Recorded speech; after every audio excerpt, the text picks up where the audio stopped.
기도드리겠습니다.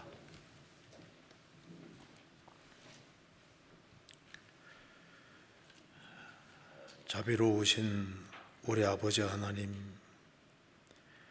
마땅히 형벌 받을 수밖에 없는 저희들을 불쌍히 여겨주시고 주 예수 그리스도의 보배로운 피로 저희 죄에서 저희를 해방해 주시고 아무 공도 없이 값없이 하나님 자녀로 삼아주신 이 크고 놀라운 은혜와 사랑을 인하여 진심으로 감사드립니다. 주님의 은혜와 사랑을 저희들이 무엇으로 보답할 수 있겠습니까? 항상 저희의 마음을 일깨워 주시고 우리를 위해서 죽으시고 부활하신 주님 앞에 우리가 어떻게 행할 것을 항상 깊이 생각하며 생을 살 수 있도록 도와주옵소서. 머지않아 주님 앞에서는 그날 칭찬과 영광과 존귀를 얻을 수 있도록 우리의 삶을 다스려 주옵소서. 오늘 이 시간에도 우리에게 필요한 말씀을 주시고 살아계신 하나님의 말씀으로 우리 마음을 일깨워 주시고 또 우리가 주 안에서 어떻게 행할 것을 알 수 있도록 도와주옵소서. 하나님의 말씀으로 우리 영혼을 환하게 비춰주시고 우리의 행보를 말씀 위에 굳게 세워 주옵소서. 그리고 주님께서 맡기신 일을 잘 감당할 수 있도록 도와주시고 30배, 60배, 100배 결실하는 귀한 삶이 되도록 도와주시옵소서. 모든 시종 함께해 주시고 도와주시기를 간절히 의지하오며 주 예수 그리스도 이름으로 기도하옵나이다. 아멘. 성경 아가서 2장 찾겠습니다.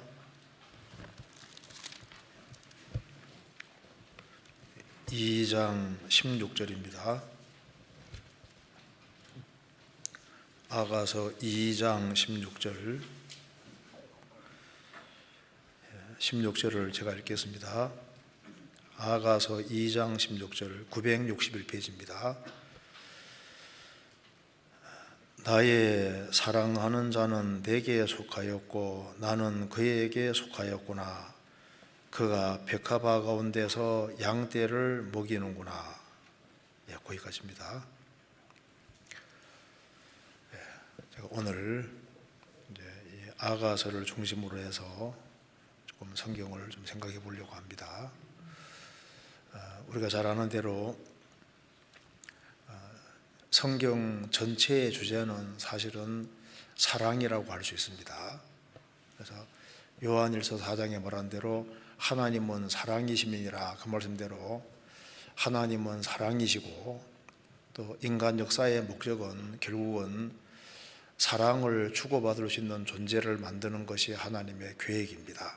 그래서 고린도후서 11장에서 예수님을 신랑이라고 했고 예수님 피로 구원받은 사람을 정결한 처녀라고 했습니다. 요한계시록 19장에도 어린 양의 혼인계약을 놓고 그 아내가 예비하였으니 예수님을 어린 양 대신 예수님을 신랑이라고 말씀하셨고 남편이라고 말씀하셨고 주님 피로 구원받은 사람을 정결한 처녀 혹은 아내라고 말씀을 했습니다. 요한계시록에 예수님을 설명할 때 어린 양 예수라는 말이, 어린 양이라는 말이 굉장히 많이 나옵니다.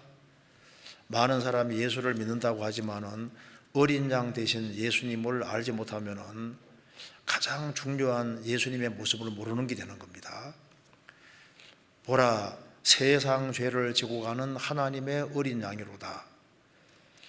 예수님이 바로 어린 양이시고 예수님의 피와 나와 무슨 관계인지를 확실하게 깨달을 때 그 속에서 하나님의 사랑이 깨달아지기 때문입니다. 그래서 어린 양이신 예수님을 알 때 진정으로 사랑 관계가 이루어지고 주님은 신랑이 되고 우리는 신부가 되는 겁니다.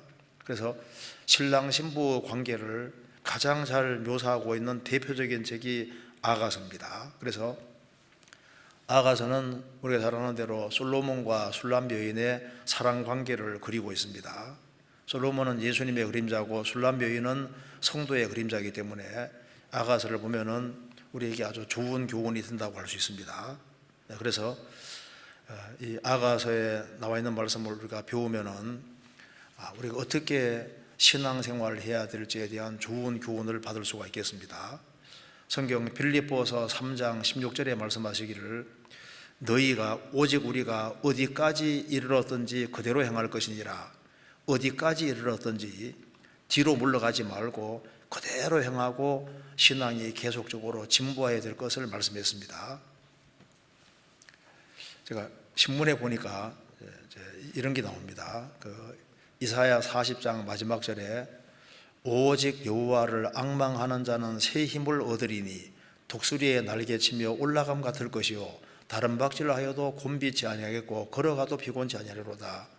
그게 누가 설명해 놨는데 좀 마음에 좀 와닿습니다. 여호와를 앙망하는 자는 새 힘을 얻는데 독수리의 날개치며 올라감 같을 것이요. 그건 나는 겁니다. 그 다음에 다른 박질하여도 곤비치 않았고 다른 박질 달려가는 거지 않습니까? 그리고 걸어가도 피곤치 아니하리로다. 제일 처음에는 나는 것을 말하고 그 다음에는 뛰는 걸 말하고 그 뒤에 걷는 것을 말을 했는데 여호와를 앙망하는 사람 중에 어떤 사람은 힘차게 나는 사람도 있고 또 주님의 힘으로 달려가는 사람도 있고 그렇지만 아무리 힘들어도 여호와를 앙망하는 사람은 뒤로 후퇴하게 하지는 않고 걸어가게 하신다. 걸어가도 피곤치 아니리로다.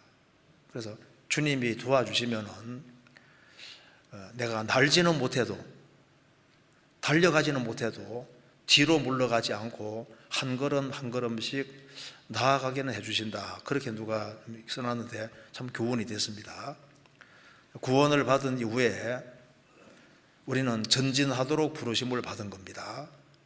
그래서 자녀가 탄생하면은 부모는 자녀가 정상적으로 성장하는 것을 원할 겁니다. 하나님께서도 우리를 거듭나게 하신 이후에 우리 그리스도인들이 정상적으로 신앙생활을 하고 정상적으로 성장하는 것을 보기 원하실 겁니다. 그래서 오늘 이 아가서를 중심으로 해서 조금 생각을 해보려고 하는데요. 아가서에 비추어 본 신앙의 성장이라는 제목으로 조금 교훈을 받아보도록 하겠습니다. 아가서를 좀 배우면은 어느 방향으로 가야지 신앙이 정상적으로 성장하는 방향인지 알 수 있고 어떻게 하면 이게 신앙이 역행하는지에 대한 정확한 길을 우리가 볼 수 있을 겁니다. 이은상 씨가 쓴 시 중에 이런 시가 있지 않습니까? 고난의 운명을 지고 역사의 능선을 타고 이 밤에도 허우적거리며 가야만 하는 교리가 있다. 고지가 바로 저긴데 예서 말 수는 없다. 고지가 바로 저긴데 그렇죠. 이거 참 보면 우리 신앙생활에 도움이 됩니다. 주님 오실 날이 얼마 안 남았는데 결국 전진하는 가운데서 우리가 주님을 만나는 것이 꼭 필요하리라고 생각합니다. 자, 그래서 오늘 아가서를 중심으로 해서 어떻게 하는 것이 신앙이 정상적인 방향으로 가는 거냐. 이 말씀은 우리 특정한 사람에게 해당되는 게 아니라 저부터 포함해서 모든 사람이 다 필요한 말씀이라고 생각을 합니다. 그래서 아가서 읽으면은 제일 첫 번째로 자기 중심으로 나아가느냐 혹은 주님 중심으로 나아가느냐, 그걸 통해서 신앙의 방향이 제대로 되고 있는지를 알 수가 있는 겁니다. 그래서 신앙이 자기 중심으로 가느냐 혹은 주님 중심으로 가느냐, 이제 그걸 보고서 신앙이 제대로 가고 있는지를 알 수 있고, 또 한 가지는 불순종하는 쪽으로 나아가느냐 순종하는 쪽으로 나아가느냐, 그걸 보고서 그 사람의 신앙 정도를 이제 제대로 되고 있는지를 파악할 수 있는 겁니다. 또 한 가지는 자기 방식대로, 자기 주장과 자기 방식대로 살아가는 사람이 있는가 하면은 주님과 밀접하고 성도들과 아주 밀접한 관계 속에서 신앙생활하는 사람도 있습니다. 그래서 누구와 사귐에 있어서 누구와 사귀고 살아가느냐, 이제 그거 보면 이제 그 사람 신앙 방향을 알 수 있는 겁니다. 또 한 가지는 눈이 세상적으로 밝아져 가고 있느냐, 아니면은 눈이 자기 자신이 신앙생활을 바르게 하고 그리고 영혼을 건지고 세우는 이쪽으로 눈이 밝아지고 있느냐, 그걸 통해서도 신앙 방향을 점검할 수 있는 겁니다.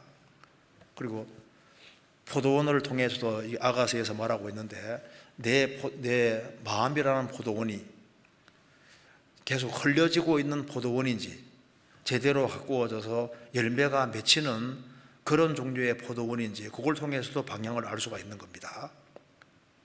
또 이 아가서를 보면은 어떻게 하면 성장을 하는지 성장의 방편과 수단 같은 것도 볼 수가 있습니다. 어떻게 하면은 더 신앙생활을 바르게 잘할 수 있는지에 대해서도 교훈을 받을 수 있는 겁니다.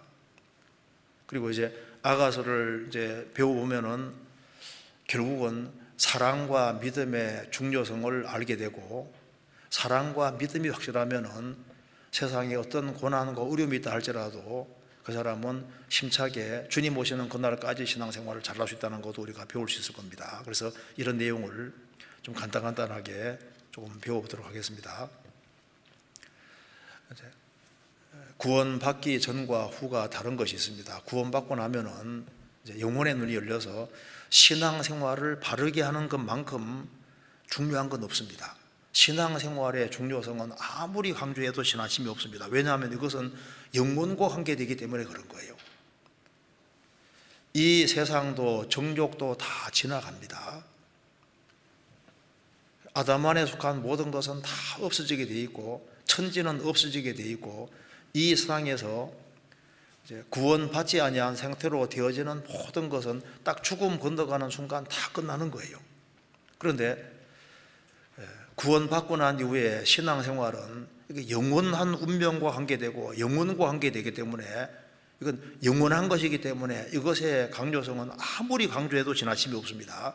요한계시록 14장 13절에 말씀하기를 주 안에서 죽는 자들은 복이도다 하시매 성령이 어라사대 진실로 거라하다 저희 수고를 거치고 쉬리니 저희 행한 일이 따름이라 저희의 행한 일이 저희를 따라서 천국까지 간다는 겁니다. 이제 이 지상에서 한 것이 천국까지 그대로 따라가니까 지상에 한 것을 전부 다 가지고 저 위로 올라가게 되는 거니까 이게 얼마나 중요한 거예요. 예를 들어서 서울교회당 지을 때 많은 사람이 헌금을 냈습니다. 그래서 이제 헌금을 내서 서울교회당을 지었는데 그때 단돈 이제 돈을 100만 원을 헌금했던 200만 원 헌금했던 헌금한 사람들 그게 헌금한 거로 끝난 게 아니지 않습니까? 여기서 이제 목사님이 이제 설교할 때마다 그 설교가 전 세계적으로 나가서 거기서 많은 사람들이 영향을 받고 구원받고 세워지는 역사가 계속 있을 때 이 교회당이 계속 활용되기 때문에 나는 100만 원을 헌금하든 200만 원을 헌금하든 1000만 원을 헌금했는데 그거로 끝난 것이 아니라 그것이 영혼과 계속 연결되기 때문에 상은 우리도 모르는 사이에 계속적으로 쌓여지고 있는 거예요. 그러니까 우리가 행한 것 자체가 상상도 못할 만큼 이게 여러 가지로 연결되어서 다 연결고리를 지워지고 있기 때문에 나중에 저 위에 가보면은 우리가 행한 것이 이게 다 줄줄이 연결되어서 저 위에까지 가는 거니까 조금만 생각해 보면은 신앙생활을 하되 철저하게 바르게 하는 것은 얼마나 중요한 것인지 모르는 겁니다. 그래서 우리가 오늘 아가서를 통해서 우리가 좀 교훈을 받아보려고 합니다. 성경 아가서 먼저 2장 16절 제가 방금 읽은 거 한번 보겠습니다. 2장 16절 나의 사랑하는 자는 내게 속하였고 나는 그에게 속하였구나. 그가 백합화 가운데서 양떼를 먹이는구나. 아가서에서 나의 사랑하는 자라는 말이 나오면은 신랑을 말하는 겁니다. 나의 사랑하는 자, 신랑을 말하기 때문에 이렇게 교훈받을 수 있겠습니다. 주님은 내게 속하였고 나는 주님에게 속하였구나. 구원받으면은 결혼하는 순간 아내는 이제 남편을 머리로 받은 겁니다. 그잖아요.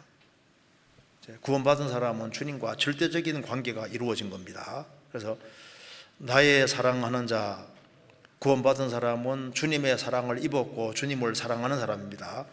나의 사랑하는 자는 내게 속하였고 주님은 내게 속했고 나는 주님에게 속하였구나. 구원받으면은 소속이 바로 주님인 겁니다.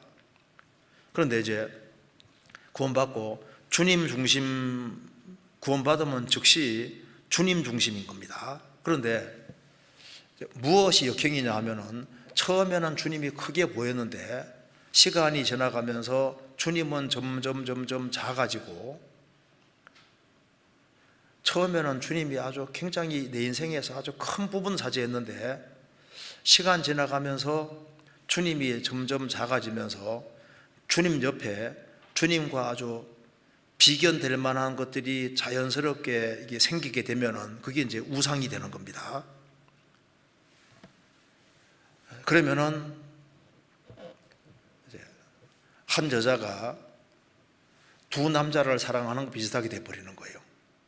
그러면은 이제 마음의 중심축이 이제 주님께 향해야 될 마음이 우상 쪽에 향하게 되고, 이러면 이제 신앙생활을 망치는 일이 생기게 되는 겁니다.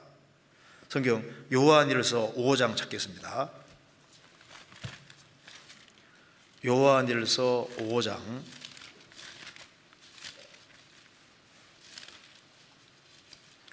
5장 20절.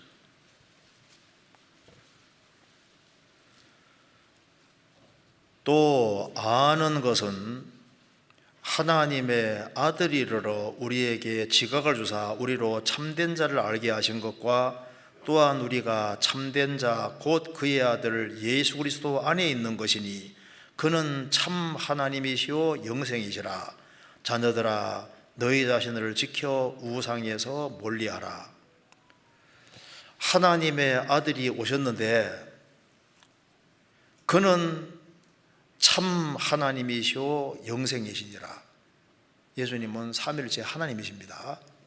예수님은 참 하나님이시라고 말씀하시면서 자녀들아 너희 자신을 지켜 우상에서 멀리하라. 나를 위해서 죽으시고 부활하신 주님이 만왕의 왕이시고 만주해 주시고 그분은 참 하나님이시다.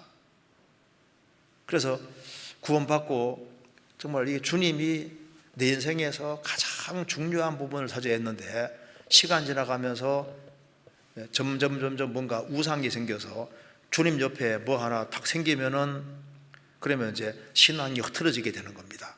그래서 한때는 주님 중심으로 살던 사람이 이제 가치관이 좀 바뀌어서 세상물을 조금씩 먹으면서 돈 중심으로 가치관이 바뀌어 나가면은 신앙이 역행이 되는 거예요.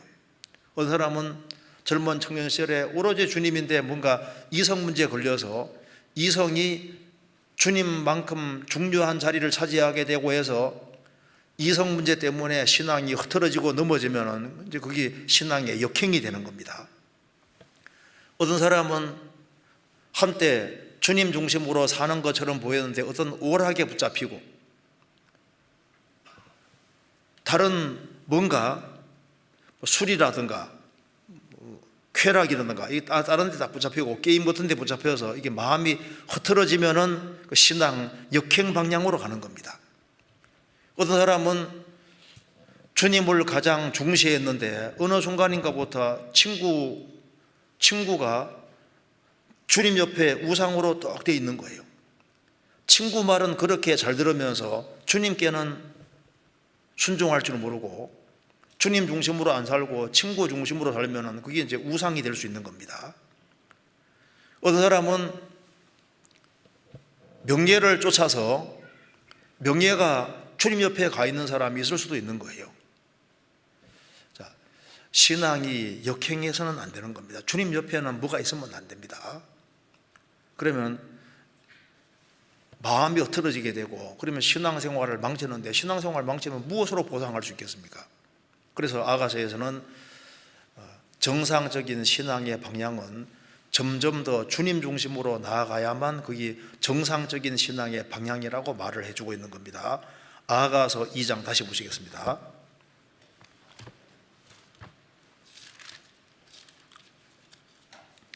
2장 16절,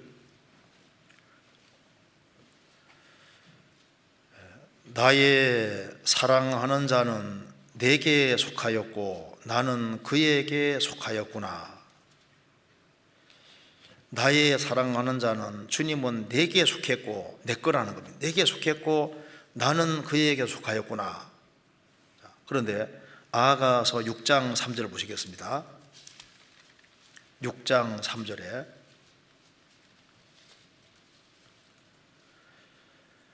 나는 나의 사랑하는 자에게 속하였고 나는 나의 사랑하는 자는 내게 속하였구나. 그가 백합화 가운데서 그 양떼를 먹이는구나. 나는 나의 사랑하는 자에게 속했고 주님께 속했고 나의 사랑하는 자 주님은 내게 속하였구나. 자, 아가서 2장에서는 자기 중심적인 것이 많잖아요. 신랑은 내 것이다. 나는 주님에게 속했다. 이제 좀 바뀌었죠. 순서가 바뀌었습니다. 나는 나의 사랑하는 자에게 속하였고 나는 나의 사랑하는 자에게 속하였고, 이제 중심이 더 주님 중심으로 바뀌었습니다. 어떤 여자분이 이제 좋은 신랑감 얻었을 때 저 신랑은 내 것이다. 근데 시간 점점 지나가면서 이제 말이 바뀝니다. 나는 신랑에게 속했다. 좀 더 신랑 중심으로 바뀌잖아요. 아가서 7장입니다. 7장 10절에 나는 나의 사랑하는 자에게 속하였구나. 그가 나를 사모하는구나. 자, 점점 사랑하는 자 중심으로 바뀌었습니다. 이게 단번이 아니라 시간이 지나가면서 자기 중심적인 것이 많이 있었는데 점점 더 주님 중심으로 바뀌고 좀 더 신랑 중심, 주님 중심으로 바뀌었습니다. 그래서 잠언 3장에 보면은 너는 범사의 그를 인정하라. 그리하면 내 길을 지도하시리라. 모든 일에 주님을 인정하고 주님을 앞세우라. 그리하면 내 길을 지도하시리라. 그래서 정상적인 신앙의 방향은 날이 가면 갈수록 점점 더 주님 중심으로 바뀌어가고, 그럴 때 이제 신앙의 방향이 정상으로 가고 있다는 걸 알 수 있는 겁니다. 그런데 이제 이 말도 좀 이렇게 어려우니까 이걸 좀 더 쉬운 말로 좀 표현을 하면은, 요한복음 1장 1절에 태초에 말씀이 계시니라. 이 말씀이 하나님과 함께 계셨으니 이 말씀은 곧 하나님이시니라. 그러면 이제 주님 중심으로 간다는 것은 날이 가면 갈수록 말씀 중심으로 가는 거하고 그렇게 생각하면 되는 겁니다. 자, 구원받을 때도 성경이 참 중요했는데 구원받고 난 다음에 시간 지나가면 성경이 더 중요하게 되고, 성경이 더 중요하게 되고, 성경 속에 더 들어가고, 성경 기준으로 살려고 노력을 하고, 성경 속으로 점점 더 들어가고 성경과 점점 밀접한 쪽으로 갈 때 그게 이제 신앙의 정상적인 방향으로 간다는 겁니다. 근데 구원받고 처음에는 하나님 말씀을 중시했는데 날이 가면 갈수록 하나님 말씀이 뒷전이고 하나님 말씀이 뒤로 자꾸 밀리고 성경이 중요한 것이 아닌 게 되고 성경의 기준이 중요한 것이 아닌 것으로 점점 되면은 역행으로 가고 있다는 증거인 겁니다. 신명기 17장에 평생에 자기 옆에 두고 읽어서, 평생에 자기 옆에 두고 읽어서, 성경은 우리가 평생 배워야 될 책이고, 그리고 시간 지나면 지날수록 성경은 점점 더 신비하고 놀라운 책이 되는 겁니다.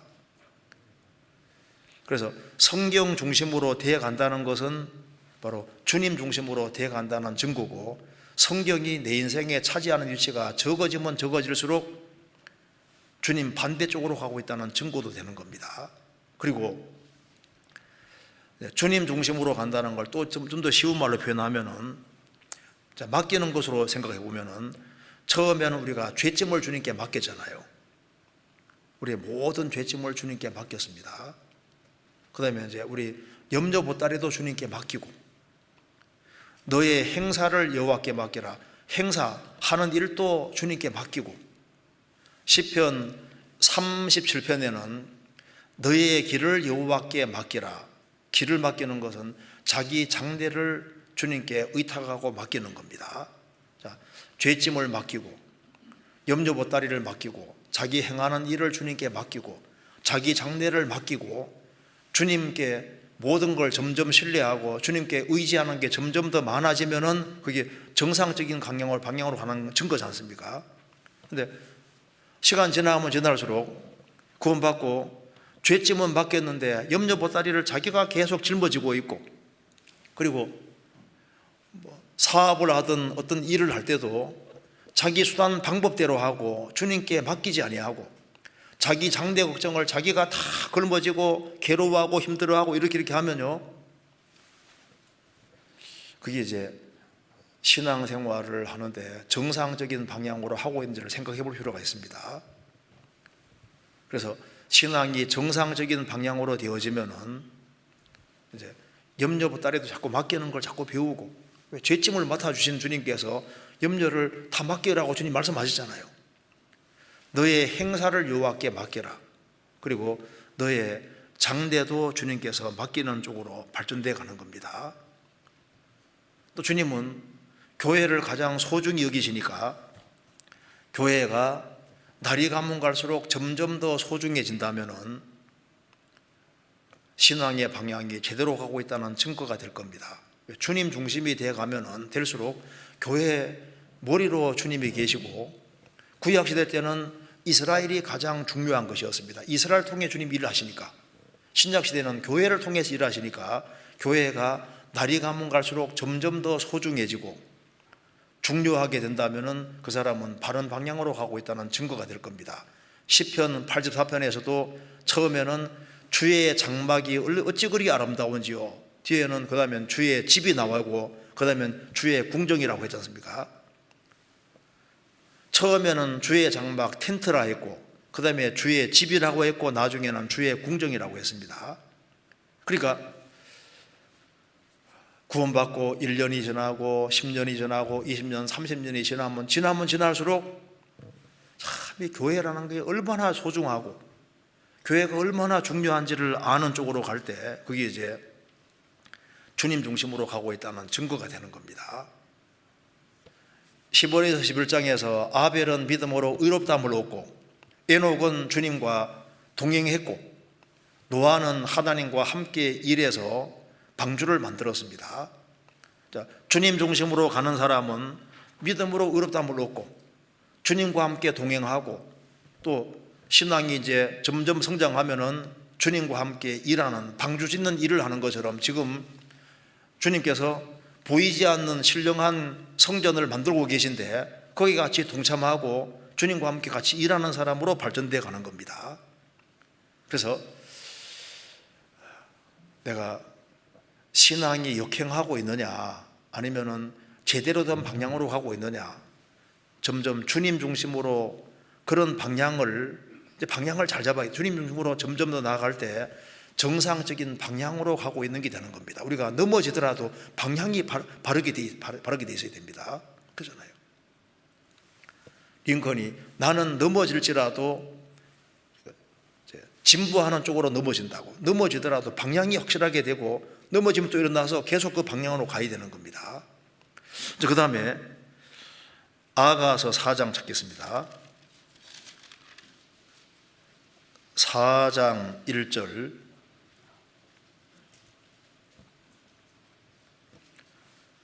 자, 불순종과 순종과 관련해서 생각을 해보겠습니다.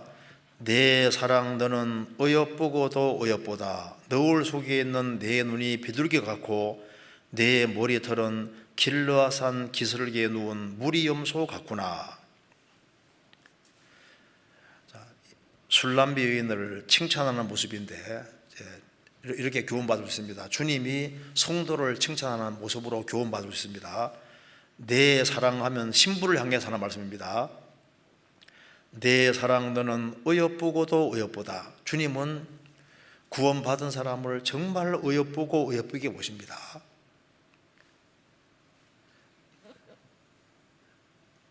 내 사랑 너는 어여쁘고도 어여쁘다. 너울 속에 있는 내 눈이 비둘기 같고 내 머리털은 길르앗산 기슭에 누운 무리염소 같구나. 자, 머리털을 얘기하면서 머리털은 길르앗산 기슭에 누운 무리염소 같구나. 산은 올라가 있지 않습니까? 산은 이렇게 올라가 있는데 길르앗산 이렇게 산이 이렇게 있고 산 기슭에 누운 무리염소 같구나. 산 기슭에 새카만 염소들이 이렇게 쭉 둘러 앉아 있는 모습이니까 새카만 머리가 이렇게 돼 가지고 산 기슭에 이렇게 누워 있다는 것은 머리가 치렁치렁 길다는 얘기지 않습니까? 그리고 여기에 머리털은 길르앗산 기슭에 누운 무리염소 같구나. 머리가 이렇게 짧지 않고 길다 그 말입니다. 이렇게 산 모양 밑으로 이렇게 드리워져 있으니까 머리털이 이렇게 긴 걸 이렇게 표현했습니다. 고린도후서 11장 보면은 여자의 머리는 남자요, 남자의 머리는 그리스도요, 그리스도의 머리는 하나님이라고 했습니다. 여자는 질서상 남자보다 아래에 있기 때문에 여자는 남자보다 머리털이 깁니다. 머리털이 길다는 것은 순종할 위치에 있다는 뜻입니다. 그래서 나시린도 서원하면은 머리털을 자르지 않습니다. 서원 끝날 때까지 머리털을 계속 기르는데 머리털이 길다는 것은 순종할 위치에 있다는 걸 뜻하는 거예요. 그래서 여기 머리털이 길다는 것은 순종하는 것을 칭찬하는 모습입니다. 자, 그런데 순종이 참 중요한 문제지 않습니까? 사울도 한때는 순종을 잘했는데 시간 지나가면서 점점 더 큰 불순종으로 나아갔습니다. 처음에는 말을 잘 듣다가 나중에는 말 안 듣는 쪽으로 나아갔거든요. 요한계시록 2장 3장을 읽어보면은 이 교회에 대한 책망이 기록되어 있는데 에베소 교회에 대해서는 에베소 교회가 처음 사랑을 버렸느니라. 처음 사랑을 버렸을 때는 하나님께서 말씀하시기를, 예수님 말씀하시기를 내가 임하여, 주님이 책망하면서 임하여라고 했는데 버가모 교회는 이제 사랑을 이런 것을 넘어서서 세상과 타협이 이렇게 짝짝꿍하기 때문에 속히 임하여 이렇게 나와 있습니다. 더 심각해진 겁니다. 입에 검으로 싸우리라. 그러니까 임하여가 아니라 속히 임하여, 심각한 겁니다. 버가모 교회는 아주 무서운 모습으로 나타나지 않습니까? 이 발이 빛난 주석 같은, 그러니까 아주 심판을 집행하는, 그러니까 주님이 본격적으로 나서서 아주 엄하게 아주 징계하고 심판하시는 모습으로 나타났습니다. 그러니까 이걸 보면은 처음에는 잘 나가다가 처음 사랑을 잃었을 때하고 처음 사랑을 잃었을 때보다 더 큰 것은 타협은 주님이 더 심각하게 보셨고, 그게 두아디라 교회는 아예 우상이 들어왔으니까, 이세벨을 받아들였으니까 아주 심각하게 취급했습니다. 그러니까 점점 더 이게 안 좋게 나간 거예요. 그래서 에베소 교회, 그 다음에 버가모 교회, 두아디라고는 아주 심각한 상태가 되어버렸습니다. 그러니까 한때는 순종을 잘하는 것처럼 살다가 시간 지나가면서 이제 불순종으로 나아가는 일이 있습니다. 그런데 성경에서는 어떤 방향이 정상적인 방향이냐면은 주님은 스타를 찾는 것이 아니라 순종하는 사람을 찾기 때문에 좀 더 날이 가면 갈수록 좀 더 순종 쪽으로 바뀌는 쪽으로 갈 때 그것이 이제 신앙이 정상적인 방향으로 간다고 할 수가 있는 겁니다. 그래서 이 아가서 4장 1절에서는 내 머리털은 길르앗산 기슭에 놓은 무리염소 같구나. 그러니까 새카맣다 그 말입니다. 머리가 새카만 그 머리카락, 길게 드리워진 머리카락을 얘기했는데 7장으로 가보겠습니다. 아가서 7장 5절에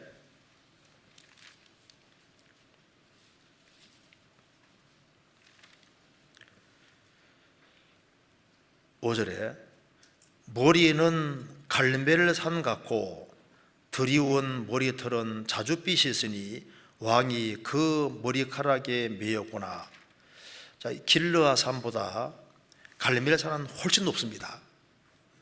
이스라엘 땅에서 헐몬산 다음으로 높은 산이라고 하지 않습니까? 그러니까 내 머리털은 길르아산 기슭에 누운 무렴소 같구나 이렇게 말씀했는데 7장으로 가면은 머리는 갈멜산 같고, 그러니까 갈멜산 같다는 것은 두드러진 겁니다. 신앙적으로 신앙에서 상당히 두드러지게 된 겁니다. 산은 눈에 딱 띄잖아요.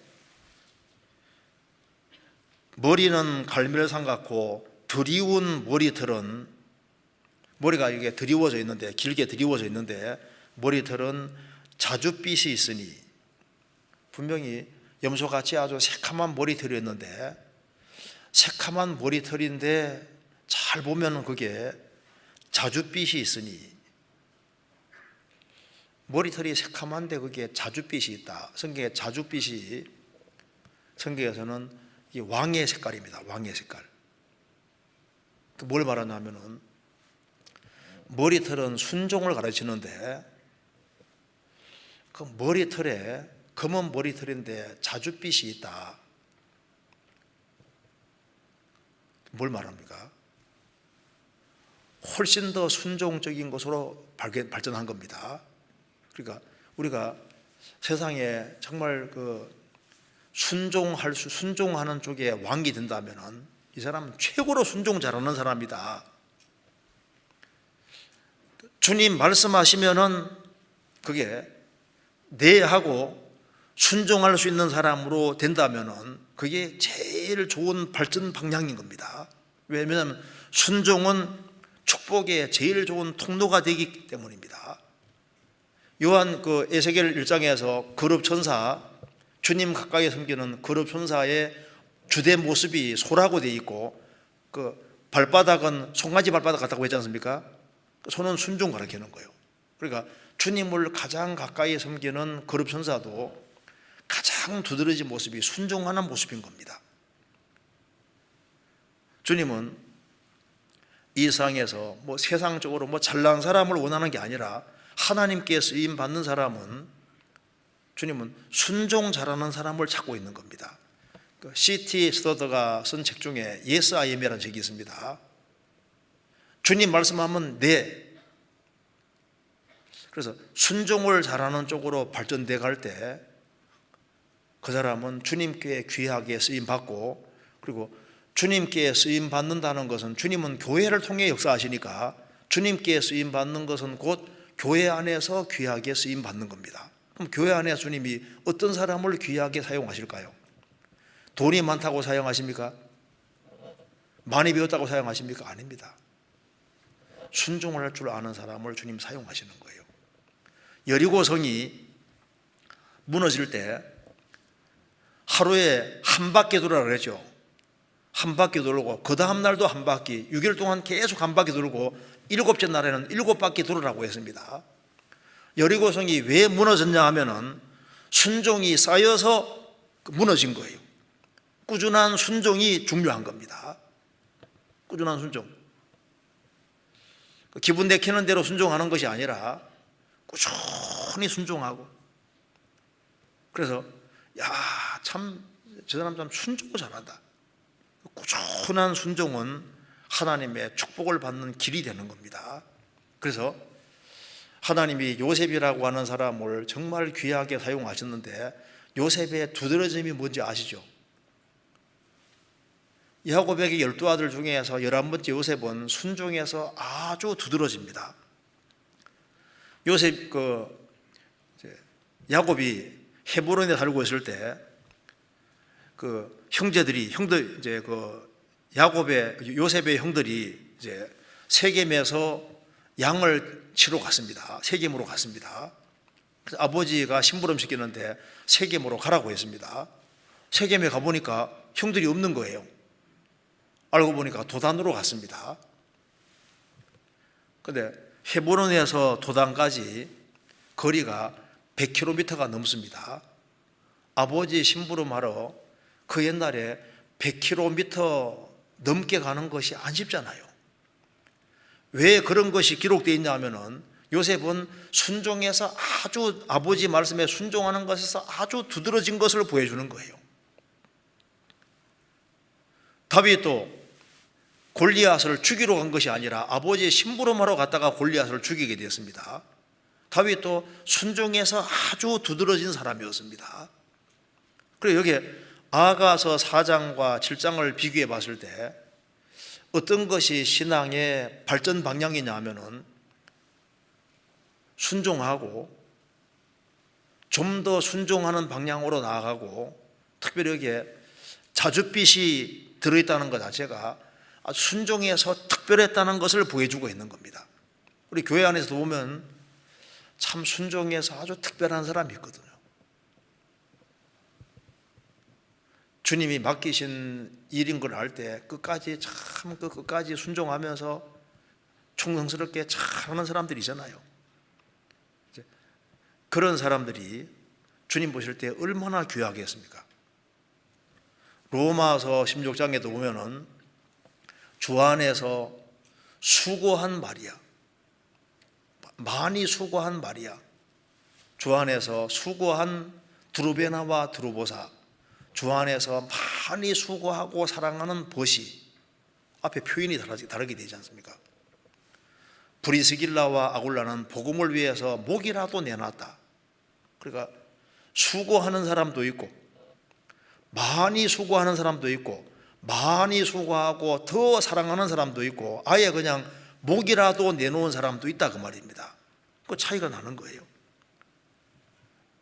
주님께 순종해서 멀리 나아가는 사람이 있는가 하면 더 멀리 나아가는 사람도 있잖아요. 어떤 사람은 주님을 사랑하는 것 때문에 아주 외딴 오지까지 가서 선교하는 사람도 있습니다.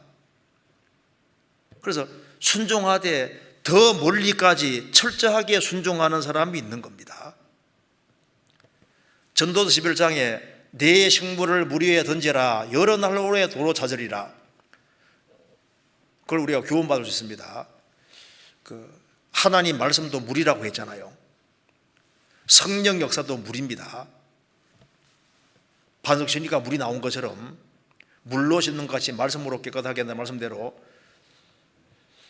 식물을 물 위에 던지는 것처럼 말씀이 전해지는 곳에, 성령 역사하는 곳에 물질을 던지는 것도 잘하는 거지 않습니까? 근데 물질을 던지는 분이 아니라 그 복음이 전해지는 그곳에 자기 전 존재를 하나님께 던지는 그런 사람도 있는 거예요. 그래서 여기에 아가서를 보면은 순종하는 방향으로 나아갈 때 그것이 신앙이 정상적인 방향으로 가는 것이고, 날이 가면 갈수록 점점 더 불순종하는 쪽으로 나아가면은 신앙이 역행한다고 할 수도 있는 겁니다. 그래서 방향이 검은 머리털에서 검지만은 또 거기에 자줏빛까지 들어있는, 그래서 우리 어떤 사람은 참 자녀가 너무나도 순종적이기 때문에 그것에 아주 감동을 받아서 구원받게 되는 일도 있고, 순종하되 정말 순종을 아주 잘하는 그런 것이 있으면 그 마음에 감동이 또 생길 수 있습니다. 우리 시대만큼 불순종의 시대가 없잖아요. 우리는 권위가 없어지는 시대에 살고 있습니다. 성경 기록될 때는 황제가 있는 시대입니다.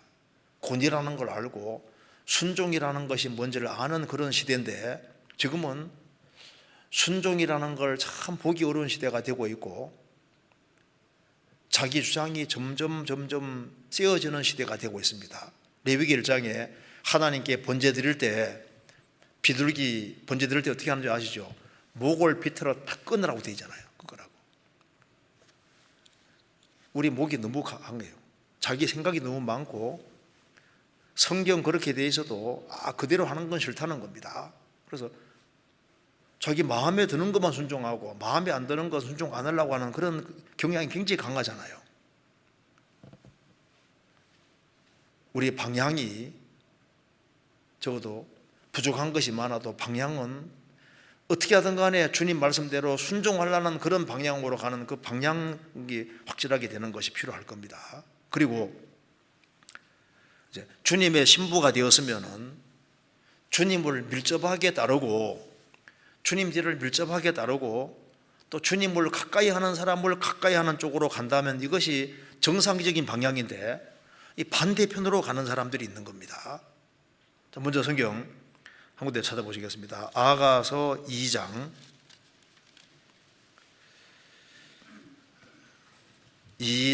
14절.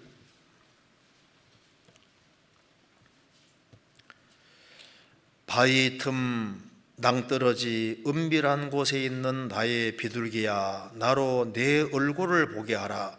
내 소리를 듣게 하라. 내 소리는 부드럽고 내 얼굴은 아름답구나. 자, 여기서 신부를 나의 비둘기야, 비둘기로 이렇게 묘사를 했습니다. 신부를 사랑스러운 비둘기로 묘사를 하고 있는데, 바위 틈 낭떠러지 은밀한 곳에 있는 나의 비둘기야, 구별되어 있는 비둘기 모습입니다. 그런데 참 신기한 것은요, 구원을 받고 한때는 주님을 가까이 하고 형제자매들을 가까이 하는 것처럼 보였는데 시간 지나가면서 주님을 가까이 하는 것도 없고 형제자매들을 가까이 하는 것도 없고 주님 없이 생을 살고 신앙의 친구 없이 신앙을 살고 세상의 방식을 따르고 세상 친구들과 함께 어울리고 신앙 역행에서 신앙에 잠을 자는 사람들이 있는 겁니다. 그래서 성경에서 에베소서 5장 14절에 잠자는 자여 깨어서 죽은 자들 가운데서 일어나라. 그리스도께서 내게 빛이리라 하셨느니라. 그리스도인이 점점 신앙이 후퇴해서 죽은 자들 가운데서 일어나라. 죽은 자들 가운데 들어갔습니다. 그래서 죽은 자들과 똑같이 살고 있는 거예요.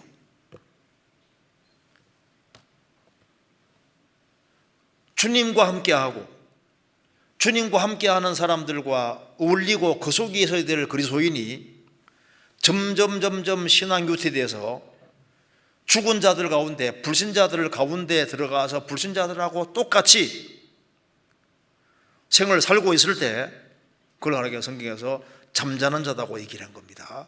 그것은 신앙의 역행인 거예요. 그러면 어떤 것이 정상적인 신앙의 방향이냐 하면 여기에 14절에 바위 틈 낭떠러지 은밀한 곳에 있는 나의 비둘기야, 나로 내 얼굴을 보게 하라. 내 소리를 듣게 하라. 내 소리는 부드럽고 내 얼굴은 아름답구나. 여기 바위 틈 낭떠러지 은밀한 곳에 있는 나의 비둘기야. 그리스도인들은 비둘기처럼 연약하고 작은 존재입니다. 자기가 부족한 것을 알기 때문에 바위 틈에 있잖아요. 바위 틈. 그리고 3번이나 강조하고 있습니다. 바위 틈 낭떠러지 은밀한 곳에 있는 나의 비둘기야. 구별되어 있습니다. 그러면서 여기에 나로 내 얼굴을 보게 하라. 내 소리를 듣게 하라. 이게 무슨 말입니까? 내 얼굴을 보게 하라. 그러니까 너 얼굴 좀 보자 그 말이잖아요. 그러니까 주님과 친밀한 것을 말하는 겁니다. 주님을 가까이 하는 걸 말하는 거예요. 내 얼굴을 보게 하라. 내 소리를 듣게 하라. 무슨 말입니까? 너 나하고 대화하고 교제하자 그 말입니다. 주님은 그리스도인이 주님께 기도하고 주님께 대화하고 주님께 아뢰는 그것을 기뻐하고 좋아하시는 거예요. 그래서 내 소리는 부드럽고 내 얼굴은 아름답구나.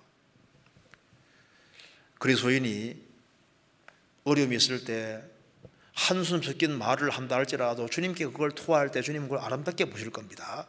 시편에 보면은 너무 원통한 일이 있어서 막 눈물을 흘리면서 원통한 걸 쏟아놓는데 성경에서 그걸 귀하게 기록하고 있잖아요. 비록 죄를 지었지만은 자기 죄를 인정하고 정말 돌이키는 그 회개 기도도 성경에서 중요하게 기록해 놨습니다. 세상에서 불행은 주님을 멀리하는 거예요. 우리가 하나님과 원수일 때도 나를 사랑하셨습니다. 원수일 때도 나를 위해 죽어주셨다면 하나님의 아들이 된 나는 더 사랑할 거 아니에요. 내가 하나님을 등지고 원수처럼 살 때에도 나를 사랑하셨다면 하나님의 아들이 된 나는 더 사랑하시는 겁니다.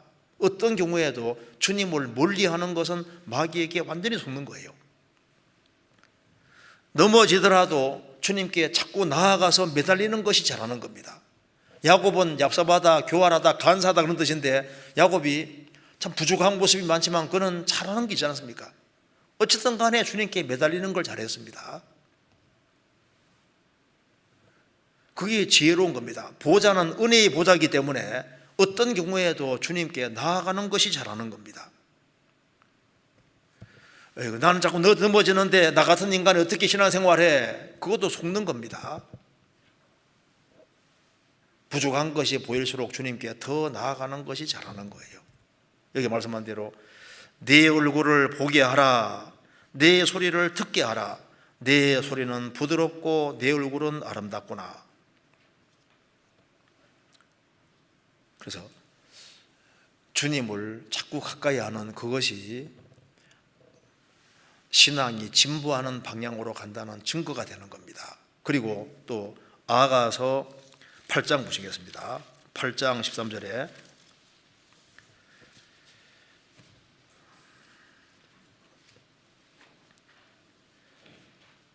너 동산에 거한 자야, 동무들이 내 소리에 귀를 기울이니 나로 듣게 하려무나.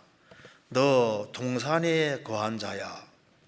그죠? 그리스도인들은 동산에 거하듯이 주님 몸된 교회 안에 거합니다.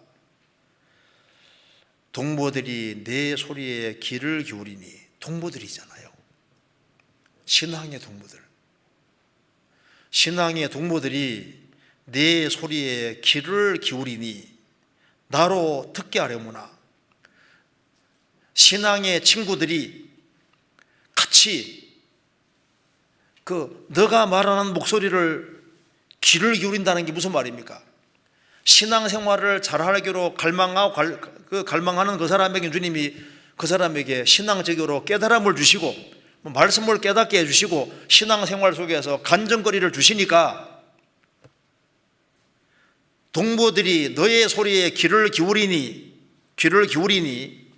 나로 듣게 하려무나. 성도들이 같이 교제하는 자리에, 신앙의 친구들이 교제하는 자리에 주님이 같이 거기에서 듣고 계시는 거예요. 이걸 보면은 어느 것이 정상적인 방향이냐면 주님을 가까이 하고 신앙의 동무들이 너의 목소리에 귀를 기울인다 그 말입니다. 주님을 가까이 하는 사람은 또한 신앙의 친구가 있게 마련입니다. 시편 119편에 보면은 나는 주를 경외하는 모든 자와 주의 법도를 지키는 자의 동무라. 주를 경외하는 모든 사람, 주의 법도를 지키는 자의 동무라. 구원받고 난 이후에 우리가 천국에서 영원히 같이 살아야 되기 때문에 신앙의 친구들을 잘 만들어야 됩니다. 그리고 그 사람이 신앙생활을 잘하기를 정말 갈망하면 주님 옆에서 좋은 친구들을 두실 겁니다. 다니엘이 신앙생활 잘하기를 그렇게 갈망하니까 다니엘에게 새 친구가 있잖아요. 바울 사도가 정말 신앙생활 열심히 하려고 하니까 거기에 바울도 있고 바울 옆에 실라도 있고 디모데도 있고 디도도 있고 주변에 좋은 사람 많이 두시잖아요. 진실한 신앙의 친구들이 필요합니다. 또 주님이 그런 신앙의 친구를 주시는 거예요. 동무들이 내 소리에 귀를 기울이니, 왜 귀를 기울이냐면 거기에 은혜로 말씀이 나오고 간증이 나오고 신앙적으로 배울 만한 것들이 나오고, 그리고 그 신앙 안에서 교제하는 그것을 또 주님은 듣기를 원하시는 겁니다. 그런데 한때는 주님을 가까이 하는 것처럼 보이고 형제자매들을 가까이 하는 것처럼 보이고 신앙의 동부가 있는 것처럼 보이는데, 어느 순간인가부터 슬슬 빠져나가서 형제자매들하고 거리를 두고 또 다른 부류의 사람들하고 어울리면서 그게 무리 짓고 그렇게 산다면은 주님 보실 때 얼마나 안타깝겠습니까? 그래서 내 신앙의 방향이 역행 쪽으로 가느냐 발전되는 쪽으로 가느냐, 그것을 잘 생각할 필요가 있습니다. 그리고 그 다음에 아가서 4장 1절 보시겠습니다.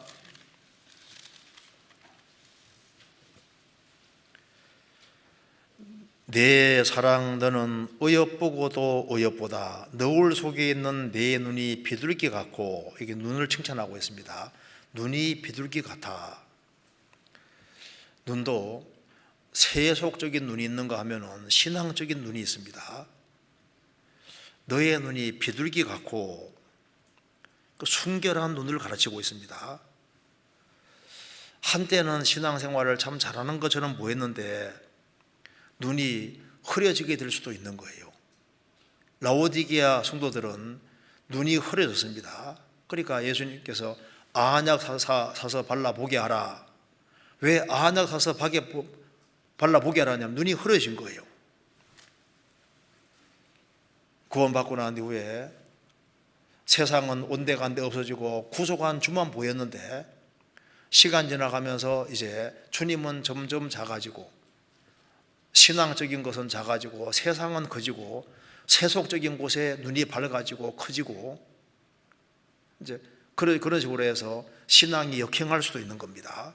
어떤 사람은 참 오로지 주님을 위해 살았는데 어느 순간인가부터 돈이 자기 주가 되어 있는 거예요.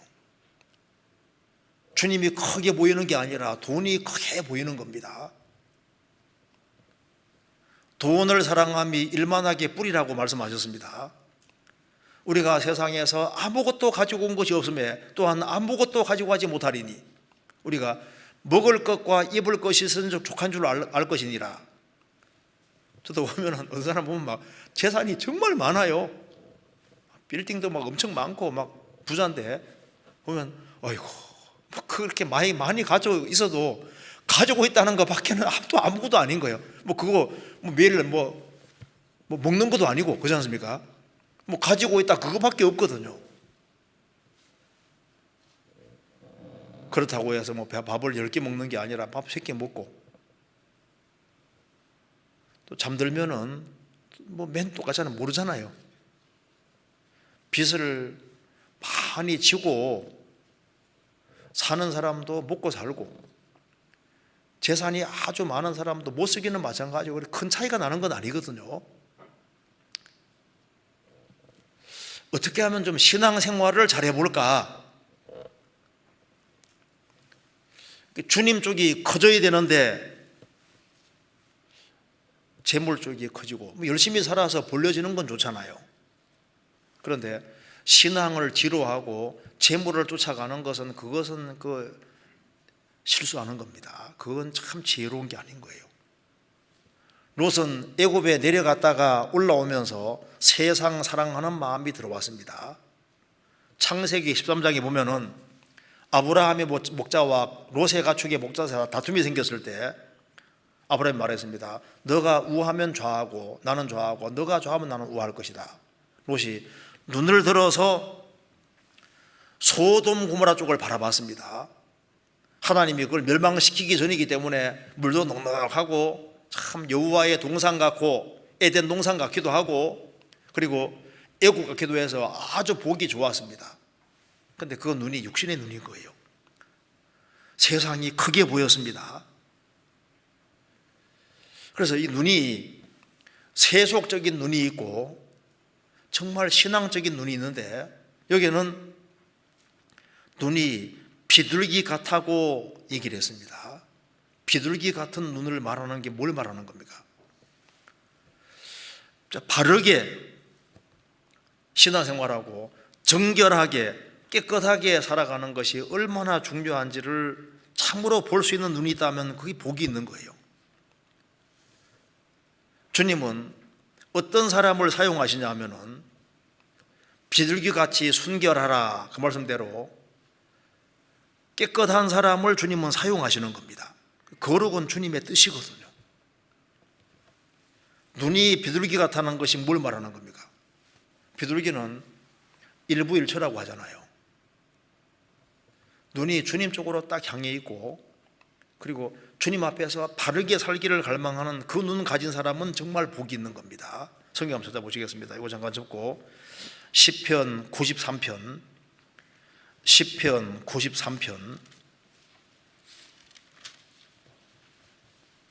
5절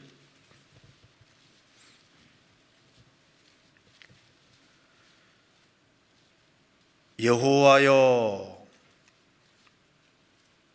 871페이지입니다. 71페이지.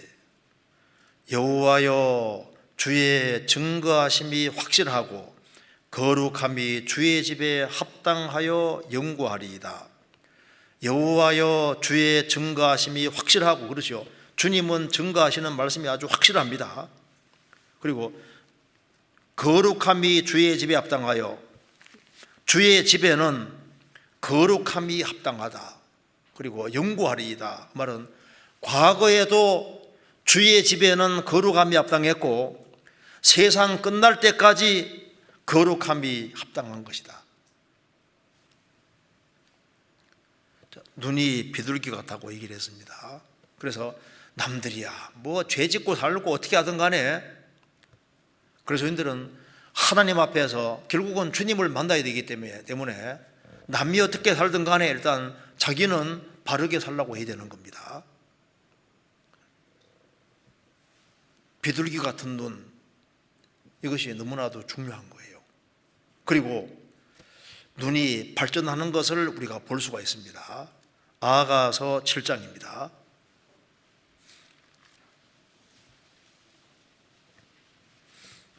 7장 1절 귀한 자에 따라 신을 신은 내 발이 어찌 그리 아름다운가. 그리고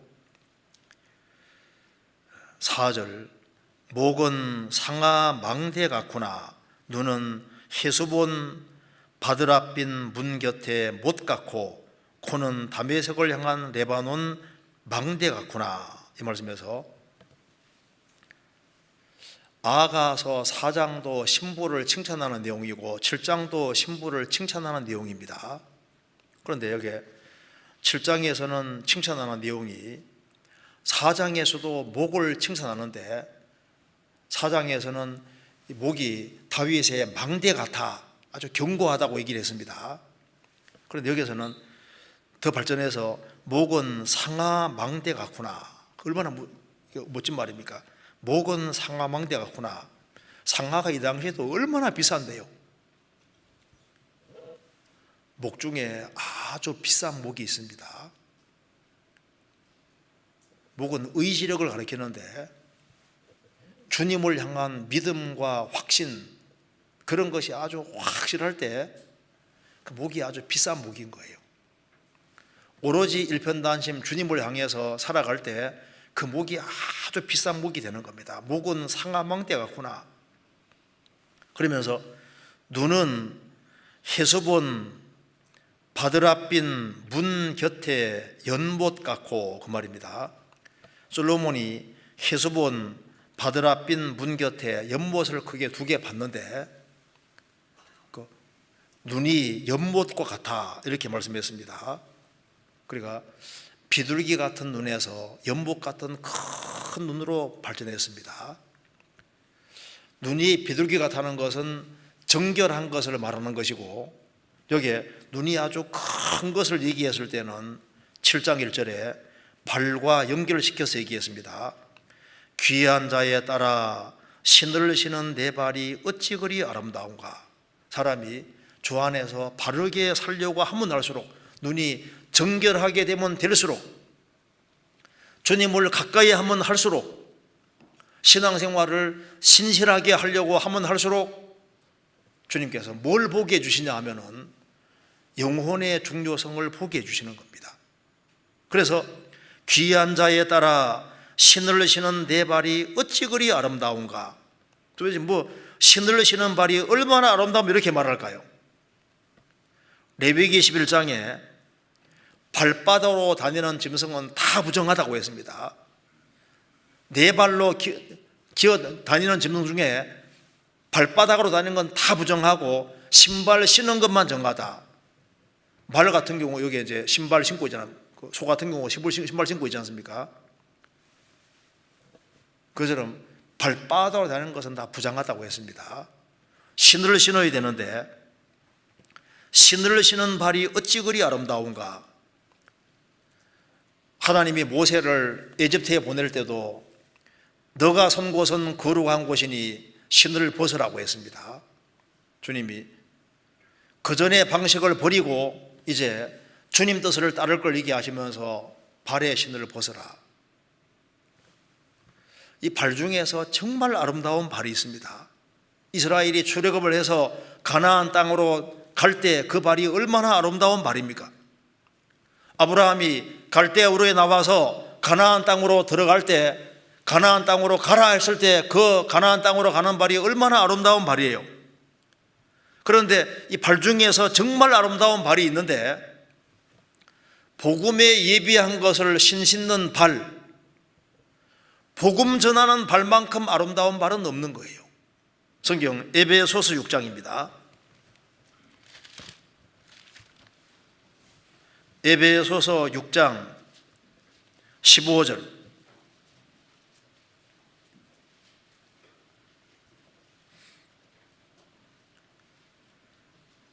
평안의 복음에 예비한 것으로 신을 신고, 복음은 평안의 복음입니다.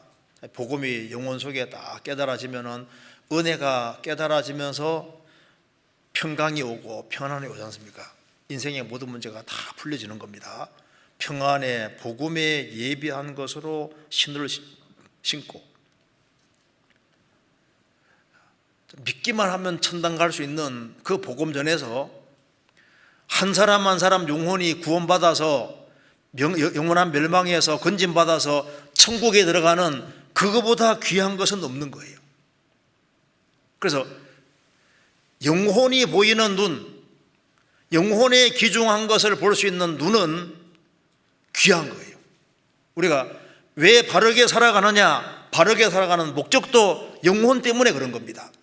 요한복음 17장에서 예수님 말씀하시기를 내가 저희를 위하여 내가 나를 거룩하게 하오니 이는 저희로도 진리로 거룩함을 얻게 하렵니다. 예수님께서도 거룩하게 구별되신 이유는 그들의 영혼을 위해서, 그들을 위해서입니다. 정결한 눈을 갖고 살아가는 이유가 뭐냐 하면은 그래야만 주변에 영혼들이 보이고 영혼들이 건진받을 수 있기 때문에 그런 거예요. 그래서 복음에 예비한 곳으로 신을 신고, 이사야 52장입니다.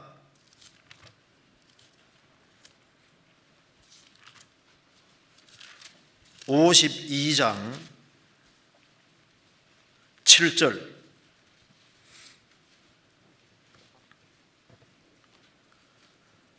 좋은 소식을 가져오며 평화를 공포하며 복된 좋은 소식을 가져오며 구원을 공포하며 시온을 향하여 이르기를 내 하나님이 통치하신다 하는 자의 산을 넘는 발이 어찌 그리 아름다운고.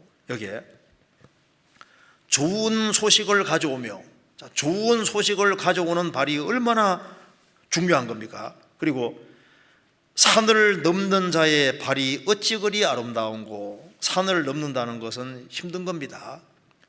희생과 수고하는 가운데 좋은 소식을 가져와서 그 사람 영혼을 주님 품으로 인도하는 그 발이야말로 정말 아름다운 겁니다. 그래서 귀한 자에 따라 신을 신은 발이 어찌 그리 아름다운고. 그 신을 신고 있는 발, 근데 신을 신고 있는 그 발을 가진 사람의 눈이 연못 같다고 한 겁니다. 날이 가면 갈수록 영혼이 보이됩니다. 영혼이. 역행이 뭐냐 하면은 세상에 돈은 보이고 세상 명예는 보이고 세상 것은 보이는데 어느 순간인가부터 영혼이 안 보이는 거예요. 영혼이야 이러지든 말든 그게 바로 역행이 되는 겁니다. 잠언 12장입니다.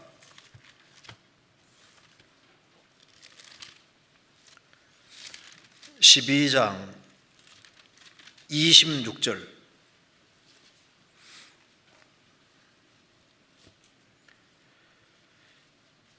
의인은 그 이웃의 인도자가 되나 악인의 소행은 자기를 미혹하게 하느니라.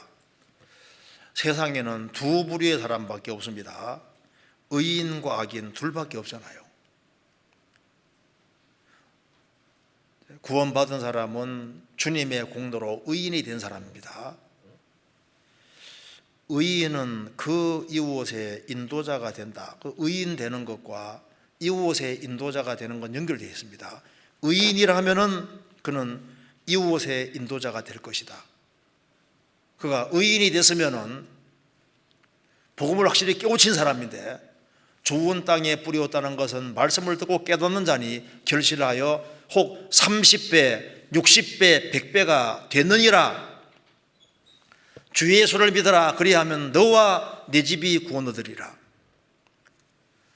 의인은 그 이웃의 인도자가 된다고 했습니다. 인도자가 된다. 그런데 이웃에 대해서 아무 관심이 없고 영혼에 대해서 아무 관심이 없다면 그 사람이 참으로 의인 됐다고 말할 수 있을까? 구원받았다는 것은 영원한 파멸에서 건진받고 천국 갈 사람이란 얘기인데, 그래서 신앙이 정상적인 방향으로 가고 있다는 것은 내가 좀 더 바르게 살아야 되겠다. 왜냐하면 바르게 살지 않으면서 다른 사람에게 전도할 수가 없잖아요. 같이 술 걸치고 담배 피우고 같이 악한 짓을 하면서는 전도를 못합니다. 적어도 다른 영혼을 건지기를 원하는 사람은 자기를 구별시키게 되는 거예요. 그리고 여기에 아가서 2장 보시겠습니다.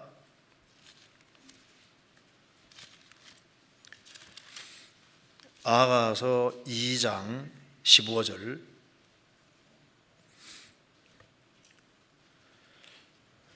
(2장 15절입니다) 우리를 위하여 여우 곧 포도원을 허는 작은 여우를 잡으라. 우리의 포도원에 꽃이 피었음이니라.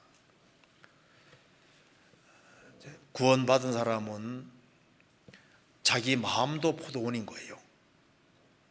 성경에서는 이스라엘 민족 전체를 포도원으로 표현한 것도 있습니다.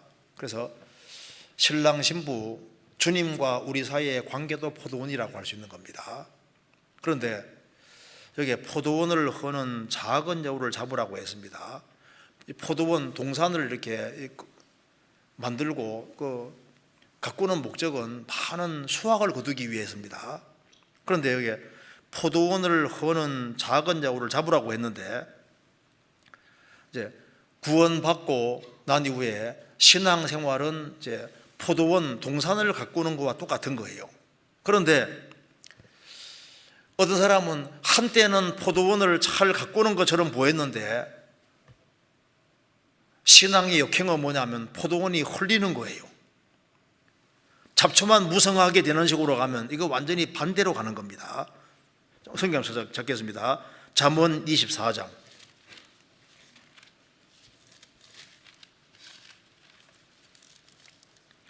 24장 30절입니다.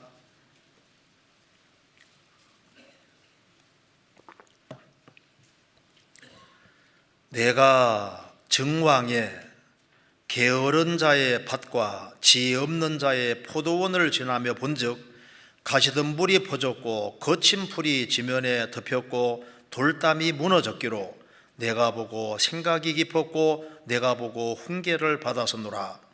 내가 좀 더 자자 좀 더 졸자 손을 모으고 좀 더 눕자 하니 내 빈궁이 강도같이 오며 내 곰핍이 군사같이 이르리라.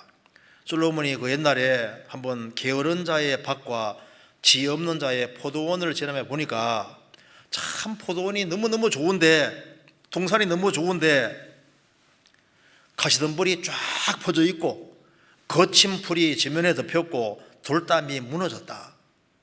그걸 보고 생각이 깊었고 훈계를 받았다. 조금 더 부지런해서 잡초들을 탁 제거하고 가시덤불을 제거하고 거친 풀을 탁 제거하고 돌담을 제대로 탁 쌓고 그게 제대로 가꾸기만 했으면은 그 많은 열매들이 나올 수 있는데 그 포도원이 파괴된 것을 봤다 그 말입니다.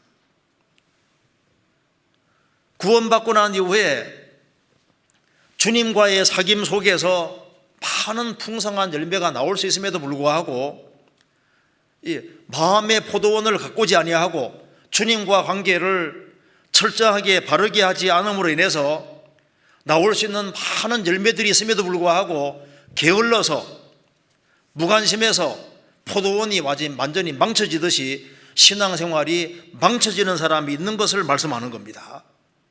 우리의 포도원이 발전돼야 되거든요. 그럼 어떻게 해야 되느냐? 아가서 2장 다시 보시겠습니다.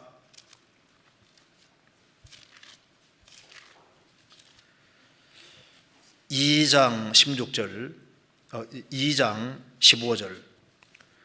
우리를 위하여 여우 곧 포도원을 허는 작은 여우를 잡아라. 우리의 포도원에 꽃이 피었음이니라. 포도원에 꽃이 피면 그 다음 열매가 맺히는 겁니다.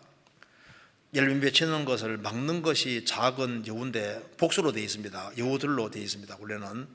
그러니까 여우들을 용납하면 포도원이 망쳐지는 거예요. 여우를 잡으라는 말씀대로 여기서 여우를 잡은 것이 확실합니다. 제거했기 때문에 이런 결과가 생겼습니다. 4장, 아가서 4장, 거기 보시면은 12절.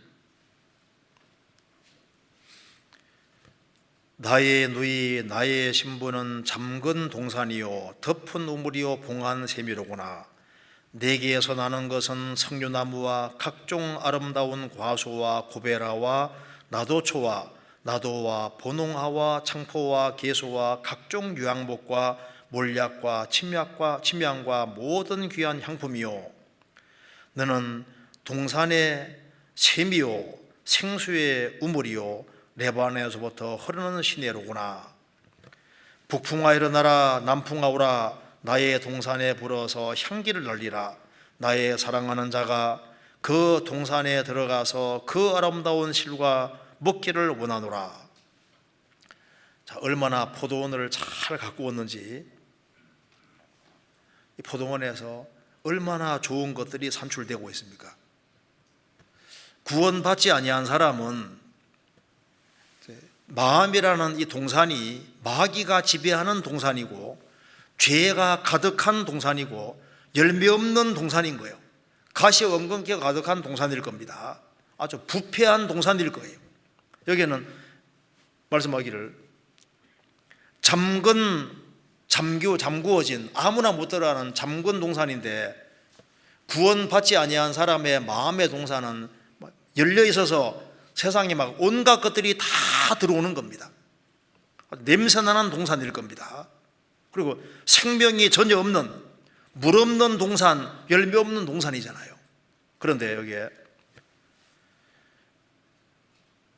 이 술람비 여인 여기서는 동산을 잘 가꾼 것이 확실합니다.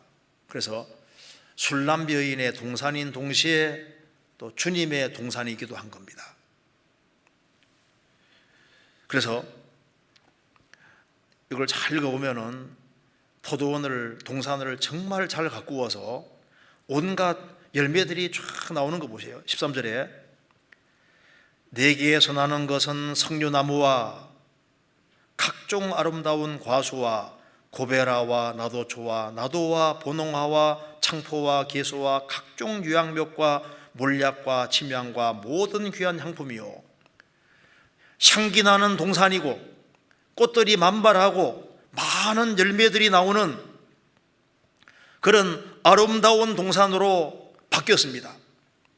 그래서 16절에 말하기를 나의 사랑하는 자가 그 동산에 들어가서 아름다운 실과 먹기를 원하노라.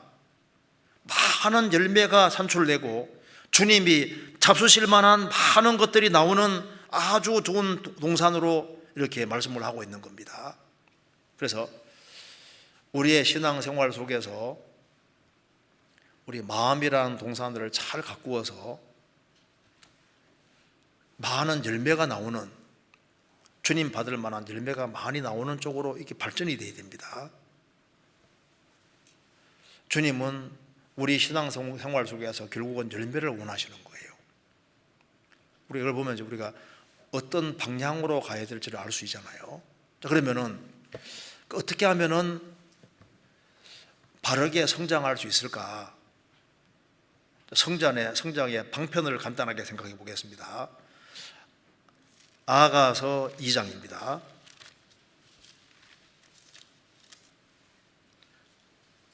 아가서 2장 3절입니다. 남자들 중에 나의 사랑하는 자는 숲풀 가운데 사과나무 같구나. 내가 그 그늘에 앉아서 신비 기뻐하였고 그 실과는 내 입에 달았구나. 주님과 입맞춤이 이루어진 사람, 주님과 사랑이 이루어진 사람은 신앙이 잘 성장하기 위해서는 여기 주님을, 여기 신랑을 여기 사과나무로 표현하고 있습니다. 남자들 중에 나의 사랑하는 자는, 주님을 비유한다고 할 수 있습니다. 주님은 숲풀 가운데 사과나무 같구나. 사과나무 아래는 크게 여기에 두 가지가 나와 있습니다. 내가 그 그늘에 앉아서 신비 기뻐하였고 그 실과는 내 입에 달았구나. 자, 사과나무 아래 그늘이 있는 것처럼 주님과 함께 하는 시간을 많이 가져야 됩니다. 신앙이 잘 성장하기 위해서는 사과나무 아래 그게 그늘이 있고 그게 안식이 있고 쉼이 있기 때문에 주님을 가까이 하면서 그 실과는 내 입에 달았구나. 주님 안에 안식이 있고 주님 안에 거기에서 열매가 있고, 그래서 사과를 먹는데 아가서 7장 보면 코에 사과 냄새 난다고 되어 있죠. 먹되 주님 것은 많이 먹는 것이 필요한 겁니다. 그래서 신앙이 제대로 성장하기 위해서는 그 그늘에 앉아 신비 기뻐하였고 주님 그늘에 있는 것을 기뻐하고, 그리고 그 실과는 내 입에 달았구나. 주님의 것을 최대한 많이 먹는 것이 필요한 겁니다. 일단은 신앙이 성장하는 방편은 일단 주님 가까이 하면서 일단 주님 주시는 걸 잘 먹어야 돼요. 그리고 아가서 다시 보시겠습니다. 2장 4절에 그가 나를 인도하여 잔치집에 들어갔으니 그 사랑이 내 위에 기로구나. 그가 나를 인도하여 잔치집에 들어갔으니, 주님은 우리를 위해서 영생의 잔치를 준비해 놓고 우리를 잔치집에 데려간다고 했습니다. 잔치집에는 먹을 것이 많잖아요. 어디가 잔치집일까요? 성경에서 그리스도인들이 교제하는 자리를 연회 잔치집이라고 말하고 있습니다. 그래서 우리가 주님과 함께 하면서 먹고 마시고, 그리고 잔치집에서 먹고 마시는 것처럼 성도들이 함께 교제하는 자리에서 주님의 식탁에 참여해서 일단은 최대한 많이 먹어야 돼요. 신앙생활의 출발점을 일단 많이 먹어야 되는 겁니다. 이 성경을 보면은 주님은 일단 먹이고 시작하시는 겁니다. 일단 잘 먹어야 되거든요. 이 험악한 세상에서 신앙생활을 잘하기 위해서는 잘 먹어야 됩니다. 일단은 먹어야 돼요. 그래서 사과나무 아래 그늘이 있는 것처럼 주님 안에 안식이 있고, 그게 그 사과가 힘을 주시는 것처럼, 입에 단 것처럼 주님에게서 나오는 것이 단데, 주님은 교회의 머리로 있으니까 잔치집의 주인도 주님인 겁니다. 교회 안에, 교제 안에서 잘 먹어야 되고, 교회 안에서 가르쳐지는 것을 철저하게 열심히 익히고 배워야 되는 거예요. 그래서 이제 신비 있고, 신비 있으면은 그 다음에 주님 뒤를 따라가는 겁니다. 따라가면서 배우게 되는 겁니다. 아가서 2장 10절 주님이 데려가십니다. 나의 사랑하는 자가 내게 말하여 이르기를 나의 사랑 나의 어여쁜 자야 일어나서 함께 가자. 겨울도 지나고 비도 그쳤고 지면에는 꽃이 피고 새에 노래할 때가 이르렀는데 반구의 소리가 우리 땅에서 들리는구나. 땅에 들리는구나. 무화과나무에는 푸른 열매가 익었고 포도나무는 꽃이 피어 향기를 도하는구나. 나의 사랑 나의 어여쁜 자야 일어나서 함께 가자. 겨울에는 움직이지 않았습니다. 겨울이 지나고 난 이후에 비도 그치고 지면에는 꽃이 피고 새들이 노래하고 화창한 봄날입니다. 화창한 봄날, 이건 어려운 곳이 아닙니다. 일단 잘 먹이고 난 이후에 그 신앙의 분량에 맞추어서 처음에는 평탄한 길을 가게 하는 겁니다. 가자. 신앙생활은 주님 뒤를 따르는 것인데, 주님이 처음부터 험악한 곳으로 내려가는 것이 아니고 그 사람 신앙 분량에 맞추어서 데려가는 거예요. 나의 사랑하는 자가 내게 말하여 이르기를 나의 사랑 나의 어여쁜 자에 일어나서 함께 가자. 이 길은 갈 수 있는 길이다 그 말입니다. 겨울은 지났고 비도 그치고 지면에는 꽃이 피고 새의 노래할 때가 이르렀는데 반구의 소리가 우리 땅에서 들리는구나. 무화과나무에는 푸른 열매가 익었고 포도나무에는 꽃이 피어 향기를 토하는구나. 화창한 봄날입니다. 가자. 그래서 주님이 처음부터 험악한 길로 이끄시는 게 아니잖아요. 평탄한 길로 가고, 주님은 분량에 맞춰서 인도하시니까 그 길을 따라갈 수 있는 겁니다. 일단 신앙이 성장하기 위해서는 주님이 가자 하면 가야 되는 거예요. 그리고 이제 시간 지나가면은 이제 높은 곳까지 데려가시는 겁니다. 아가서 4장 8절입니다. 나의 신부야 너는 레바논에서부터 나와 함께하고 레바논에서부터 나와 함께 가자. 아마나와 스닐과 헤르몬 꼭대기에서 사자굴과 표범산에서 내려다 보아라. 나의 신부야 너는 레바논에서부터 나와 함께하고 레바논에서부터 나와 함께 가자. 이게 출발점이 레바논이니까 원래 술람 여인이 레바논에 살았던 것 같아요. 함께 가자. 근데 어디로 가냐 하면은 아마나와 스닐과 헤르몬 꼭대기에서, 이스라엘의 제일 높은 산이 헬몬산이거든요. 높지만은 힘들지만은 가자. 꼭대기에서 사자굴과 표범산에서 내려다 보아라. 그래서 힘들지만은 주님께서는 처음에는 평지로 이끄시고 나중에는 높은 곳까지 끝까지 데려가시는 겁니다. 왜? 뭔가를 보여주시려고. 그래서 그 뒤를 주님이 원하시는 길이라면 끝까지 따라가는 겁니다. 2814m입니다. 고생길이지만은 가자. 그래서 점점 올라가서 높은 데 올라가면은 높은 데서 내려다 보아라. 내 편 높은 데서 내려다 보면은 거기에서 하나님이 얼마나 위대하신 분인지도 보이고, 그리고 이 세상의 불쌍한 영혼들도 보이고, 우리의 책임감도 더 커지게 되고, 높은 데서 보면 세상이 얼마나 초라한지도 보이고, 세상에 화려한 집도 조그맣게 보이잖아요. 높은 데서 보면은 사자굴과 표범산에서, 사자와 표범은 마귀 그림자가 될 겁니다. 사탄의 역사도 보이고 마귀의 괴계도 보이고 이 세상이 장망성인 것도 보이는 겁니다. 그래서 아마나는 아멘하고 응원이 똑같습니다. 경고하다, 진리이다, 아멘하고 똑같은 말입니다. 경치가 좋은 것이 없다고 합니다. 참 단조롭지만은 그래도 꾸준히 가야 됩니다.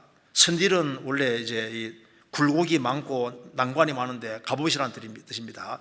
꼬불꼬불하고 참 가기가 안 쉽습니다. 그렇지만 전심갑주 꼭 올라가야 되는 거예요. 끝까지 올라가서 보아라.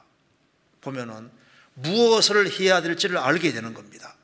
그래서 이제 신앙이 성장하기 전에는 이제 주님이 이제 설득해서 권고해서 데려가는데, 나중에는 이제 술람 여인이 자청해서 신랑에게 가자고 적극적으로 권합니다. 7장 11절.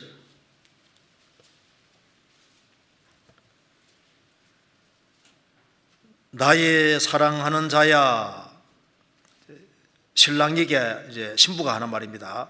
나의 사랑하는 자야. 주님 이렇게 말하는 거 교훈받을 수 있습니다. 우리가 함께 들러 가서 동네에서 유숙하자. 이제 신랑을 끄는 거지 않습니까? 이제 기꺼이 한번 고생하기 원하는 거예요. 우리가 일찍 일어나서 포도원으로 가서 포도움이 돋았는지 꽃술이 퍼졌는지 성육꽃이 피었는지 보자. 거기서 내가 나의 사랑을 내게 주리라. 이제 적극적으로 신랑을 강권해서 우리가 함께 들러가서 동네 유숙하자, 멀리까지 가자고 하는 겁니다. 자발적으로 가자고 하는 거예요. 주님의 소원을 알기 때문에 그렇게 하기를 간절히 원합니다. 우리가 일찍 일어나서 포도원으로 가서 포도움이 돋았는지 꽃술이 퍼졌는지 성육꽃이 피었는지 보자. 거기서 내가 나의 사랑을 내게 주리라. 주님께로부터 너무나도 큰 사랑을 받았기 때문에 보답하기를 아주 간절히 원하는 쪽으로 신앙이 아주 발전이 됐습니다. 그래서 우리가 어떻게 신앙이 발전할 수 있냐 하면은 사과나무 아래 있는 것처럼 주님 안에서 먼저 잘 먹어야 돼요. 교회 안에서 가르치는 거 잘 먹고, 그리고 주님이 가자고 하는 길을, 주님 길을 바짝 따라가면 되는 겁니다. 왜? 그 사람 견딜 수 있는 범위 안에서만 이끌어 가시거든요. 그래서 주님 길을 열심히 따라가는 사람, 그 사람은 틀림없이 신앙이 성장하게 될 겁니다. 그리고 신앙생활에서 가장 항상 필요한 그 두 가지가 있습니다. 아가서 8장 5절입니다.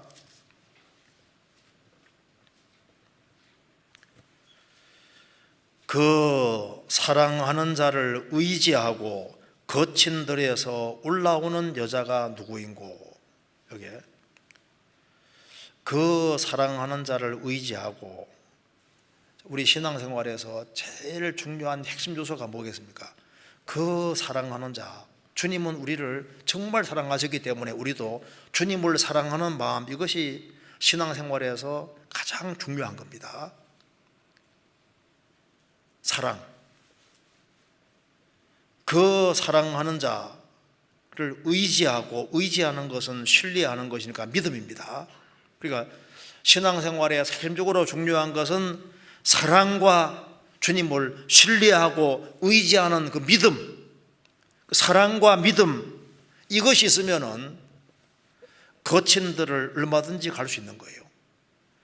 거친 들에서 올라오는 여자가 누구인고.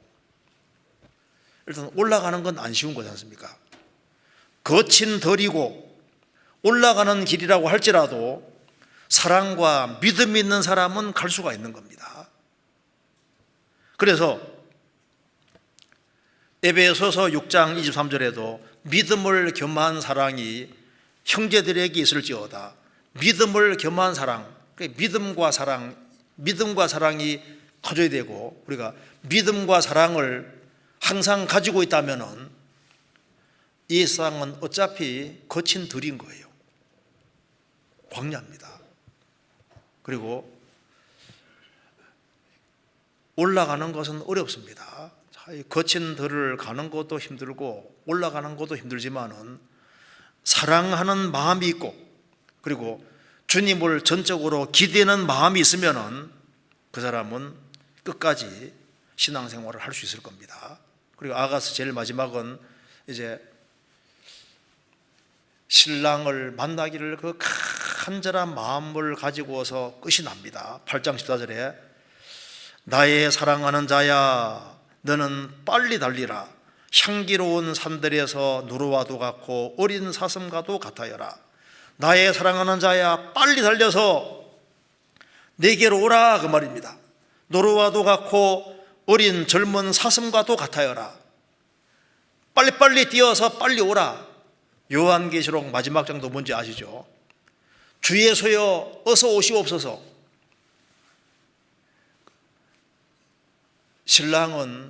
신부는 신랑 만나기를 간절히 원할 겁니다. 주님이 죽으시고 부활하셨고 다시 오십니다. 다시 오시는데 주님 오시기를 갈망하고 사모하는 마음. 그래서 이제 주님 오시면은 그리스도인들은 그리스도의 신부고 영원한 축복에 들어가는 거예요. 그 축복이 주어집니다. 주님은 만왕의 왕이시고 만주해 주시고 우리 인생에서 제일 중요한 분입니다. 그래서 내가 성경에 비춰봤을 때 신앙이 역행하는 방향으로 가는지 방향이 먼저 확실하게 되고, 그리고 우리가 이 성경 말씀에 전적으로 부합하지는 못한다 할지라도 방향을 바르게 해서 주님이 원하시는 쪽으로 닮아갈 수 있도록 우리가 계속 노력하는 가운데 우리가 주님 앞에 서야 되리라고 생각을 합니다. 그래서 오늘 아가서에 비추어 본 신앙의 성장에 대해서 좀 여러 각도로 아주 간단하게 생각해 봤습니다. 같이 기도하시겠습니다. 은혜와 사랑이 풍성하신 하나님 아버지, 마땅히 형벌받을 수밖에 없는 저희들을 주의 보배로운 피로 구속해 주신 이 크고 놀라운 은혜와 사랑을 인하여 감사를 드립니다. 우리를 위해서 천국과 모든 축복을 예비해 놓으신 것을 진심으로 감사드립니다.